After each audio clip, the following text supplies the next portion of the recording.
Chapitre 2. L'appel à naître d'eau et d'esprit. Connaître Christ selon l'Esprit. Il n'y a qu'un seul appel en Christ, répétons-nous, c'est l'appel à être saint. On ne peut pas être saint sans connaître Christ selon l'Esprit, c'est-à-dire sans participer à sa mort par la foi. Tout être humain désireux de suivre Dieu dans ce qu'il a fait pour sauver le monde, doit passer par la connaissance de Christ selon l'Esprit, avant de se décider. Les apôtres ont connu Christ selon la chair, c'est-à-dire qu'ils ont entre autres, mangé avec lui, vécu avec lui pendant des années, ils s'étaient promenés avec lui. Mais la Bible montre qu'après sa résurrection, quand il leur apparut, ils eurent peur de lui. Luc 24, 37. Pourquoi Pierre a renié son maître 3 fois, malgré sa bonne volonté de le servir? Il y a un processus à suivre, avant de servir Christ en vérité. La Bible l'atteste en disant: car l'amour de Christ nous presse, parce que nous estimons que, si un seul est mort pour tous, tous donc sont morts, et qu'il est mort pour tous, afin que ceux qui vivent ne vivent plus pour eux-mêmes, mais pour celui qui est mort et ressuscité pour eux. Ainsi, dès maintenant, nous ne connaissons personne selon la chair, et si nous avons connu Christ selon la chair, maintenant nous ne le connaissons plus de cette manière. 2 Corinthiens 5, 14 à 17. Il y a donc des étapes.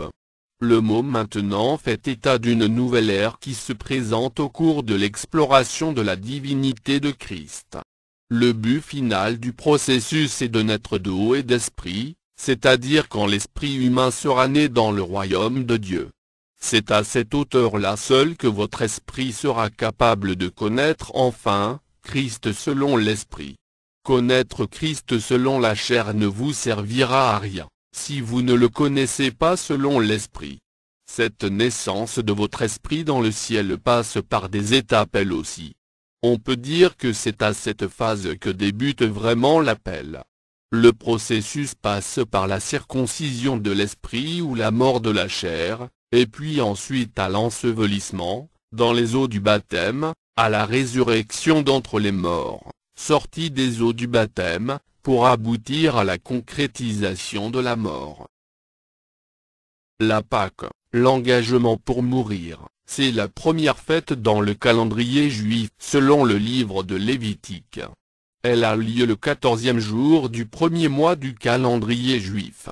Pour avoir le vrai sens de cette fête, il faut remarquer que les Juifs ne la fêtaient pas sans la circoncision de leur chair.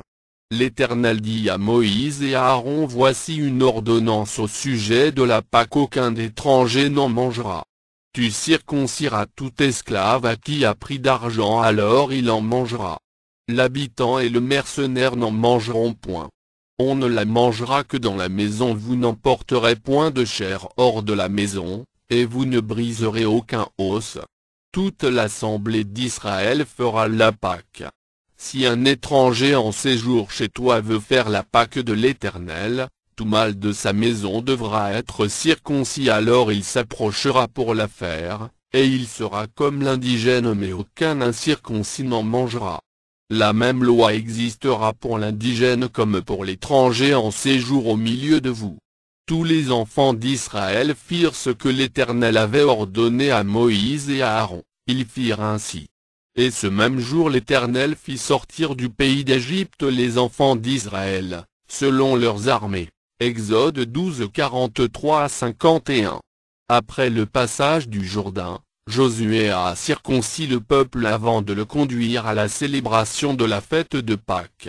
Josué 5, 1 à 10. Qu'est-ce que la circoncision? L'origine de la circoncision remonte au temps d'Abraham, Genèse 17, 1 à 14. C'est le type du salut dans l'Ancien Testament, Lévitique 12, 3. La circoncision n'est pas facultative en Israël. Celui qui la négligeait devait être exclu de la communauté. Genèse 17, 14. Moïse et la circoncision. Moïse est un descendant d'Abraham, il savait bien qu'il fallait circoncire son fils Gershom, mais il ne le fit pas, mais Dieu lui a adressé un appel. Moïse accepte de partir pour l'accomplissement de cette mission, mais refuse de se conformer à l'alliance qui existe entre lui et son Dieu. En chemin, le premier jour sur le chemin de retour en Égypte, Dieu le rencontra pour le faire mourir. Pendant le voyage, en un lieu où Moïse passa la nuit, l'Éternel l'attaqua et voulut le faire mourir. Séphora prit une pierre aiguë, coupa le prépuce de son fils, et le jeta aux pieds de Moïse, en disant « Tu es pour moi un époux de sang » et l'Éternel le laissa. C'est alors qu'elle dit époux de sang à cause de la circoncision. Exode 4 versets 24 à 26. Nous constatons donc que même dans l'Ancien Testament la circoncision était très déterminante dans le culte. Elle est fondamentale dans tout ce que les Juifs font comme mission. C'était le nœud de l'œuvre de Dieu. Moïse est appelé mais, Dieu allait le faire mourir. Aujourd'hui, cette importance de la circoncision demeure-t-elle encore? La circoncision du cœur Colossiens 2, 11. Les fondements, la semence de Satan, c'est le péché. Le produit du péché est la mort spirituelle. Comme un vautour ne rôde qu'autour des corps inactifs, ainsi Satan ne rôde qu'autour des morts. Matthieu 24 verset 28. Voici comment il se prend pour semer la mort spirituelle. Pour vaincre cette semence du diable il faut circoncire la chair, c'est-à-dire, faire mourir la chair. Comment procéder? Le péché donne une grande autorité à la chair afin qu'elle arrive à conquérir par force l'esprit et l'âme de l'homme. Le voile de la chair Ésaïe 25, 7, Osée 13, 14, c'est dans la nouvelle alliance que cette circoncision prend son vrai sens. En effet, la Bible explique l'œuvre du Christ en ces termes, et c'est en lui que vous avez été circoncis d'une circoncision que la main n'a pas faite, mais de la circoncision de Christ, qui consiste dans le dépouillement du corps de la chair. Avant de pouvoir entrer dans la nouvelle alliance, le Saint-Esprit doit d'abord nous enlever le corps de notre chair. Dans la culture de certaines croyances, le prépuce est quelque chose d'ignoble. Chez les animaux, le prépuce est un demi-cache-sexe. Il recouvre la partie sensible de l'organe génital masculin. Tout comme le prépuce couvre la partie sensible du pénis, le corps de notre chair qui est encore appelé corps du péché ou la chair etc., est un voile de l'esprit. Ce voile empêche l'esprit de voir Dieu, Ephésiens 4, 18. C'est ce même voile que la Bible désigne sous le nom de mur de séparation Éphésiens 2, 14. Il se présente à l'esprit humain comme un mur séparateur entre Dieu et nous. C'est aussi ce voile que le livre de Dieu appelle l'homme du péché ou la chair. Cette chair empêche l'esprit humain de s'épanouir. Pour libérer l'âme et l'esprit, il faut couper ce prépuce spirituel qui voile l'esprit. C'est le rôle que joue la parole de Dieu. Hébreux 4, 12, dans le camp opposé, pour maintenir l'humanité dans l'esclavage, Satan nourrit ce corps de la chair et le fortifie avec le péché. C'est ainsi que le diable a fait de ce monde sa propriété depuis que le péché est entré dans le jardin d'Éden.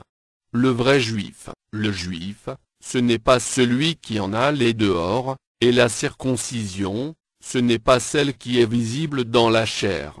Mais le juif, c'est celui qui l'est intérieurement, et la circoncision, c'est celle du cœur, selon l'esprit et non selon la lettre. La louange de ce juif ne vient pas des hommes, mais de Dieu. Romains 2 28 à 29. Comment est-ce que les âmes humaines peuvent retrouver leur liberté comme dans la vie primitive, avant le péché du jardin d'Éden? Comment est-ce que l'esprit humain va faire pour s'épanouir de nouveau? Il y a 3 étapes pour avoir la liberté perdue par la mort, l'ensevelissement, et la résurrection. La première étape est la mort de la chair, ou du prépuce spirituel, qui doit être exigé et obtenu. La deuxième étape consiste à ensevelir le corps du péché ou de la chair, qui a trépassé, et enfin, La résurrection ou la régénération de la personnalité ou de l'âme suit obligatoirement l'ensevelissement. Le baptême quant à lui prend en lui seul les deux dernières parties du processus qui sont la plongée dans l'eau, ou la première partie du baptême. Cette phase rappelle l'ensevelissement du Fils de Dieu et en même temps l'identification de l'individu à Jésus-Christ en sa mort et en son enterrement. La remontée des eaux vers l'air libre, ou la seconde et la dernière partie du baptême par immersion. Dans cette étape, la personne imite Jésus-Christ dans sa résurrection. C'est l'acte de foi dans lequel l'individu s'identifie à Jésus-Christ dans sa résurrection. Comme les Juifs entrent dans l'alliance avec Dieu par la circoncision, nous aussi c'est quand nous acceptons la circoncision de notre propre esprit que nous devenons enfants de Dieu. Mourir avec Christ par la foi, durant notre vie chrétienne. Quand est-ce que l'on peut dire qu'il a suivi Christ en sa mort ou qu'il est mort avec Christ? Dans l'Ancien Testament c'est le prépuce du pénis qui est enlevé pour indiquer que l'on est pur. Dans le Nouveau Testament on parle plutôt de la mort avec Christ. Dans cette alliance, on se concentre beaucoup plus sur la santé spirituelle du cœur. Comment peut-on circoncire un cœur? Pour enlever le péché du cœur il faut le circoncire. Comment est-ce que cela peut-il se faire? Le péché est comme un voile qui couvre l'esprit, ou le cœur. Il faut enlever son prépuce qu'est ce voile du cœur. La mort de la chair est cette circoncision. C'est aussi le sacrifice de soi. Comme dans l'Ancien Testament les Juifs exprimaient leur totale consécration à Dieu à travers le sacrifice d'animaux, dans le Nouveau Testament, Dieu veut que tout notre être, tout l'être, soit dédié à lui. Cela ne peut se faire que par la mort de la chair qui se fait, grâce à la foi et à la repentance. Nous allons procéder ici à l'explication de cette mort par la foi. Nous avions déjà montré que dès la fondation du monde, nous avons tous péché en Adam. Dieu, grâce à son cœur d'or, a choisi de venir à notre secours en apportant un remède sûr. Ce remède est lui-même sa propre mort. Comment est-ce que ce remède fonctionne-t-il? Dieu résolut en lui-même de venir pour nous montrer le chemin qui est sa vie.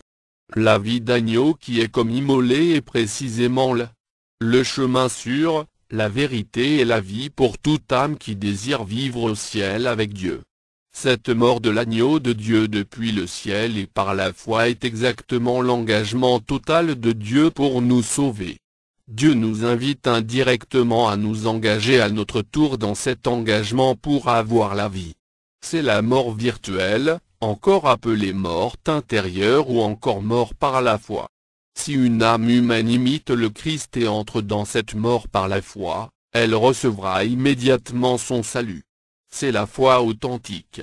La violence spirituelle, le fait d'emmener tous les humains à mourir comme Jésus est mort depuis le ciel virtuellement par la foi, est la clé de tout ce que Dieu a fait pour l'homme. C'est l'héritage des saints dans la lumière. Cette mort est la seule source de puissance que l'être humain peut recevoir de Dieu. Cette mort vient par la foi et la repentance. Prendre la mort de Jésus par la foi et la repentance est l'essentiel de la violence spirituelle que Dieu demande à chaque être humain sur la terre. La Bible montre clairement ici, ce qui tue la chair en nous. Elle dit, « Ainsi donc, frères, nous ne sommes point redevables à la chair, pour vivre selon la chair. Si vous vivez selon la chair, vous mourrez, mais si par l'esprit vous faites mourir les actions du corps, vous vivrez. » Romains 8 versets 12 à 13. C'est de la vraie circoncision qu'on nous parle dans ce texte. Que veut dire faire mourir par l'esprit? Tout d'abord, c'est quoi l'esprit? La Bible dit que tous ceux qui sont conduits par l'esprit de Dieu sont fils de Dieu. Celui qui fait mourir, qui abandonne ses passions charnelles est sous quel esprit? On jauge chaque acte selon les esprits, car à chaque acte correspond un esprit. Par exemple, pour éviter certains problèmes sanitaires, on peut faire un régime et abandonner la gourmandise, Un féticheur peut éviter de faire certains péchés dans sa vie afin de plaire à son Dieu. Un chrétien peut jeûner pour avoir de la puissance. Ces trois actes sont apparemment différents les uns des autres, mais ils sont tous les mêmes. Ils ne sont guère le produit de la mort de la chair, mais ils sont charnels. La parole de Dieu est l'Esprit de Dieu. Le Seigneur dit c'est l'Esprit qui vivifie, la chair ne sert de rien. Les paroles que je vous ai dites sont esprit et vie. Jean 6,63. Le Seigneur dit clairement par là que c'est seul celui qui s'attache à ce que Dieu a fait en Christ, qui devient un fils de Dieu. Celui qui s'attache à ce que Christ a fait pour nous, a agi par obéissance à l'Esprit de Dieu. Il n'a pas agi pour plaire à la chair, mais pour plaire à Dieu. Ce qui fait mourir les passions charnelles qui sont en nous, c'est notre propre engagement pour servir Dieu en Christ. Dès lors, ce que Dieu nous demande, consiste essentiellement à croire en Jésus. Cela veut dire, à le suivre dans sa mort, dans son enterrement et dans sa résurrection. C'est ce qu'entraîne le mot croire. C'est cette foi qui est la violence spirituelle. C'est par elle que nous entrons dans le royaume de Dieu. Tout ce qu'on fait pour servir Dieu en dehors de ce que Christ a fait pour nous, est de la sorcellerie. C'est par la parole de Dieu entendue, c'est-à-dire par l'obéissance à la voix de l'Esprit de Dieu, qu'on fait mourir la chair. La parole de Dieu est l'Esprit. À cause de votre foi en lui, l'Esprit de Dieu tue en vous, votre chair. Après avoir abattu la chair, il ressuscite votre âme détruite par le péché en y prenant place. La parole, quelle que soit sa nature, est très importante. Il ne faut pas recevoir n'importe quelle parole dans son esprit. Toutes les autres paroles qui sont dans le monde, sont corrompues. Si vous comptez sur votre propre parole ou sur une autre parole, votre engagement sera inefficace pour tuer la chair. La mort de la chair en Christ n'est pas une abstinence, ou une vie de bienfaisance, elle n'est pas non plus un jeûne, ni une vie de prière. La mort de la chair en Christ, est la totale disponibilité de tout votre être, corps, âme et esprit, à la gloire de Dieu. On peut faire un régime ou des exercices scientifiques pour endormir la chair, mais pour la tuer carrément, il faut la parole de Christ. Prenez garde que personne ne fasse de vous sa proie par la philosophie et par une vaine tromperie, s'appuyant sur la tradition des hommes, sur les rudiments du monde, et non sur Christ. Car en lui habite corporellement toute la plénitude de la divinité. Colossiens 2:8-9. Rien au monde ne peut libérer l'homme de sa chair si ce n'est le libérateur, Christ, la parole de Dieu faite chair pour nous instruire dans comment détruire la chair. La raison c'est que la puissance du diable est dans votre chair pendant que celle de Dieu est dans votre esprit. Cependant, la puissance de Dieu qui est en vous, est mesurable, et se mesure par rapport à votre sagesse divine que vous avez accumulée, la connaissance que vous avez de Dieu à travers sa parole. Foi plus repentance donne la mort de la chair, la mort de Jésus-Christ. La mort de Jésus-Christ a deux phases, la mort apparente et la mort concrète. A. La mort apparente. Durant cette phase Dieu s'est fait un agneau, c'est-à-dire un faible afin de pouvoir pénétrer non seulement notre univers mais encore au sein de la race humaine comme un simple homme. Cet engagement à descendre totalement de son trône et à se mettre au même degré que ses créatures est une sorte de mort. Cette stratégie a été si efficace que Dieu à travers Jésus-Christ, l'agneau de Dieu a vaincu Satan et lui a repris ses richesses, les âmes. B. La mort concrète, elle a eu lieu quand, à travers les hommes Satan a réussi à tuer Jésus physiquement en le clouant sur la croix.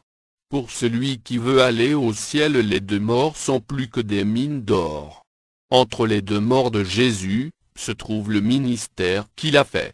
Depuis qu'il a décidé de venir sur la terre, jusqu'à sa vraie mort sur le bois à Golgotha, Il y a des millénaires durant lesquels Dieu œuvra pour le salut des hommes. C'est entre ces deux œuvres que doit se trouver tout vrai ministère. Entre le temple de Dieu et l'autel, Matthieu 23, 35. Votre comportement, vos mots écrits, et, vos mots verbaux, bref toute votre vie, doit être cernée et enrobée par les deux phases de la mort de Jésus-Christ. La mort de Jésus est notre héritage. La Bible dit que Jésus a préféré obéir à Dieu jusqu'à la mort la plus honteuse de toutes, que de suivre le train de ce monde et jouir de ses gloires. Philippiens 2, versets 5 à 8. Christ s'accrocha solidement à sa mort jusqu'à ce qu'elle se produise dans la réalité des hommes et des anges. Il est un baptême dont je dois être baptisé, et combien il me tarde qu'il soit accompli. Luc 12, 50. Cette attitude du Seigneur n'est pas sans fondement, elle est plutôt le fondement même des Saintes Écritures. Le chrétien qui héritera autre chose que cette mort n'a rien eu. Matthieu 16, 21, Philippiens 1, 21. Le fondement de l'expiation des péchés, la vie de Jésus n'est pas fondée sur la croix, c'est au contraire la croix qui a pour fondement la vie de Dieu, Jésus-Christ notre Seigneur. Dans les toutes premières pages de ce livre, nous avons dit que depuis la Genèse, cette mort de Jésus se signalait. La bête que Dieu a utilisée pour régler provisoirement le problème du péché est la première tentative de résolution du problème de l'humanité. L'Éternel Dieu fit à Adam et à sa femme des habits de peau, et il les en revêtit. Genèse 3, 21, 3, 15 etc. La mort d'une bête qui n'avait rien fait de mal mais qui mourut pour servir de remède aux problèmes créés par Adam et Ève, est cette sorte de mort qui est le chemin de tous les saints de la Bible. C'est au fait cette mort qui est la bénédiction d'Abraham, Genèse 22, 1 à 18 Jean 8, 56. Il a vu de loin la mort du Fils de Dieu pour le salut de toute l'humanité, à travers le signe de la montagne de Morija. Jésus expliqua la manière dont ce patriarche fut approuvé par Dieu et admis au ciel à la fin de sa vie. Il dit que c'est parce que Abraham a compris d'avance le plan de Dieu pour le salut de l'humanité qu'il fut élu. Ce plan c'est que Dieu a voulu que les humains obtiennent le pardon de leurs péchés en participant par la foi à la mort de Jésus. Parlant de sa mort, Jésus dit « Et moi, quand j'aurai été élevé de la terre, j'attirerai tous les hommes à moi. » Jean 12, 32. Jésus est la victime innocente que Dieu a pourvue. C'est cette victime innocente qui va se charger de nos péchés. Cela revient à dire que c'est au fait Dieu lui-même qui est devenu cette victime innocente. Jésus est la victime sainte expiatoire. Mais il fait plus que cela, il n'expie pas seulement le péché, mais il a le pouvoir d'effacer tout péché commis par toute personne vivant encore dans son corps et qui reconnaît ce qu'est l'œuvre que Dieu a faite, par Christ. Le pouvoir d'expiation des péchés qui se trouve dans l'œuvre de Dieu en Jésus-Christ n'est inefficace que si le pécheur décède sans reconnaître ou sans connaître l'œuvre de Dieu à travers son Christ. Jésus affirme qu'Abraham est entré dans la mort de Jésus par la foi. Abraham, votre père, a tressailli de joie de ce qu'il verrait mon jour. Il l'a vu, et il s'est réjoui. Jean 8, 56. Le plan de Dieu marche bien encore aujourd'hui. Le jour du Seigneur, c'est alors lequel? Quel serait le jour le plus glorieux pour Jésus dans tout son séjour terrestre? Serait-ce le jour de sa naissance? Serait-ce plutôt le jour où il marcha sur les eaux de la mer, ou peut-être le jour où Lazare est ressuscité des morts? Ne serait-ce pas plutôt le jour où il a nourri des milliers de personnes avec quelques morceaux de pain seulement? Non, il y a un jour qui est le sujet central de tous les récits des textes bibliques.